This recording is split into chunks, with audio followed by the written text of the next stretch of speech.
बिस्मिल्लाहिर्रहमानिर्रहीम। अस्सलामुअलैकुम। आप देख रहे हैं सिरात मुस्तकीम सऊदी न्यूज़ चैनल।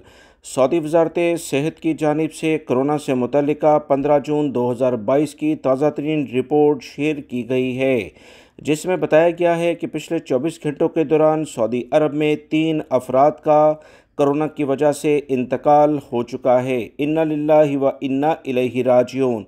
102 अफराद की हालत काफ़ी ज़्यादा ख़राब है, इनके लिए खुसूसी तौर पर दुआ की जाए। 861 अफराद सेहतियाब भी हुए हैं। सऊदी वज़ारत सेहत की मज़ीद रिपोर्ट के मुताबिक 1033 अफराद कोरोना का शिकार पिछले 24 घंटों में सऊदी अरब में हो चुके हैं। कल की निस्बत 19 केसेस कम हैं। सऊदी अरब और दीगर ममालिक से मुतल्लिका ताज़ा तरीन अपडेट जानने के लिए मेरे चैनल्स को देखते रहें। दूसरे चैनल का लिंक भी डिस्क्रिप्शन में मौजूद है। वीडियो लाइक करके शेयर भी कीजिएगा। अस्सलामु अलैकुम।